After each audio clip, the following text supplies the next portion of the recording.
Welcome back to another episode of Rock Boys Football. Shane Beamer and the South Carolina Gamecocks continue the heater they have on the recruiting trail, obviously carrying the momentum from Nichols Harbor in 2023 on to 2024. And I think even the bigger story here is, you land Blake Franks, 6'5", 310-pound dude who I like a lot, has a lot of good offers. But the bigger story is, the South Carolina Gamecocks run the state of South Carolina. Now, you take a look at the top recruits coming out of South Carolina, especially in this 2024 class. It all seems to be turning up Gamecocks here, Dill. Before we get into it, I'm just going to say thank you to you guys. There's been a ton of support that you guys have showed. If you do enjoy the content, consider subscribing to the channel. We appreciate all the support you guys have shown for real. Dill, I'm going to kick it off to you. Shane Beamer, the Gamecocks getting hot. At the end of the day, that's the story. And obviously, Blake Franks isn't going to be one of the higher ranked guys in this class, most likely at the end of the day. But these are the battles that are probably going to start defining what South Carolina can be. Is if they can lock the state up and take it away from Clemson, that's probably their recipe for becoming a really competitive SEC school. What South Carolina fans probably expect and maybe what you could say deserve, because they're a really loyal, really good awesome fan base. And we're saying it all the time. Like the social media team for South Carolina, Dill and I, we don't have any allegiance to South Carolina in any other way besides that the Instagram page on South Carolina football is just, it's top tier. We've both become South Carolina football fans. It is hard not to like a guy like Shane Beamer. We always say this, like if you're a top dude coming out of high school trying to figure out where you're going to play college football, it's really hard to go against a guy like Shane Beamer. Like, it's so charismatic, just he's an absolute beauty. And you're seeing it pay dividends on their team. And he's galvanized the fan base. And when they can mobilize that base, and it's always there, like in its groundswell, if you will, but he's really gotten them to buy in. I mean, you see the atmospheres they're starting to create. The game day looks really fun. There's just a ton of energy around the program. The results are coming along. Obviously, just beat Clemson for the first time in forever. Things are just turning up in South Carolina. And again, I think when you look at being a recruit, especially in that state and where you want to go, like you can really make a legacy going to South Carolina and being part of the turnaround. And I think a lot of guys are really buying into that. And you see that as they are sweeping the state so far for the most part. They're winning. They're dominating. I mean, we can pull it up right now. You take a look at this 2024 class from the state of South Carolina. I mean, you obviously have the top 60 dude in Josiah Thompson, Crystal Ball to South Carolina, Kelvin Hunter, Crystal Ball to South Carolina, Cam Pringle, who I absolutely love. This dude is a mammoth. Also committed to South Carolina, Mazeo Bennett committed to South Carolina, and you obviously lay in Blake Franks. Like the top 7 guys in the state of South Carolina, it looks like 4 or 5 of them are going to be Gamecocks coming up soon. And again, like it seems to be really trending in a phenomenal direction for South Carolina. And I can't say that I'm that surprised.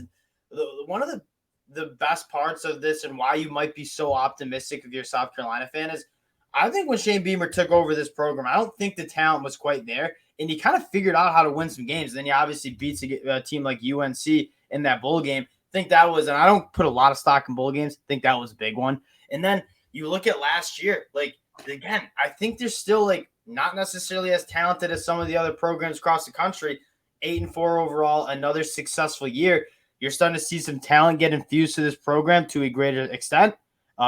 You got to feel very good about where South Carolina is heading in 2024, 2025, because, again, the talent's loading up and you're starting to recruit to stay better. Yeah, and that's the kind of what you'd expect. I think that's a school. I think NIL certainly helps a school like South Carolina, who again has a great fan base, giant alumni base, is kind of the flagship school in that state. And I not to knock Clemson, it is what it is. Like those big state schools that are the preeminent ones in their state, I think have a bit of an advantage, and those fans love it, and they're very supportive. So that I think everything's kind of turning up for what they should be. And Shane Beamer, certainly a guy who's very energetic, really connects well with the community, gets out there, gets people backing the team. Like they just have the recipe for right now what I think you need to be in college football, and that's honestly why I'm really encouraged by where they're going. And this year could be, I think it could be special. Having a guy like Spencer Rattler coming back is massive. I remember when he decided he's coming back, we immediately broke it down because this is a dude that really started to put it together. Once he started getting some protection from the offensive line, really put it together towards the end of 2022. And you get a guy like Juice Wells back, Trey Knox from the transfer portal. I love the talent that surrounded South Carolina.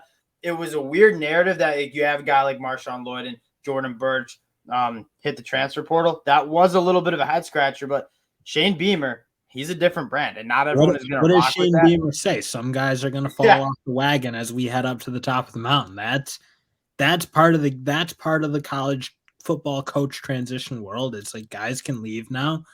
Yeah, he's probably not going to mesh with everybody, but the guys who are going to mesh with him are going to ride with him. And again, I get the transfers. You don't want to lose guys like Marshawn Lloyd and Jordan Burch, but in everyone else, Frank, they lost obviously good players, but it's part of the deal. It's part of college football. Every team's losing guys, and again, they're reloading it with the recruiting. I'd like to think the development will get a little better with Beamer and company. And if you could put together like another 8-4, 9-3, maybe even 10-2 season, like I think the recruiting just gets better too. Like it gets hard to recruit players when you have a losing record and you're kind of getting steamrolled by some of these teams in the SEC as they begin to close that gap, as players can start seeing South Carolina as a team that compete for SEC titles, compete for national titles. I think that recruiting pitch gets a heck of a lot easier, and you're seeing it pay dividends here on the 2024 class. You already have 5 commits, 4 of which that are in the top 200. Like this class in 2024 is starting to come together. They obviously had a very good finish to the 2023 class. You're feeling really good about where South Carolina is heading. And again, I think the biggest story is not necessarily Blake Franks, who I like, 6'5", 310 tackle. But, man, you feel really good about Gotta win the state. Gotta lock it down.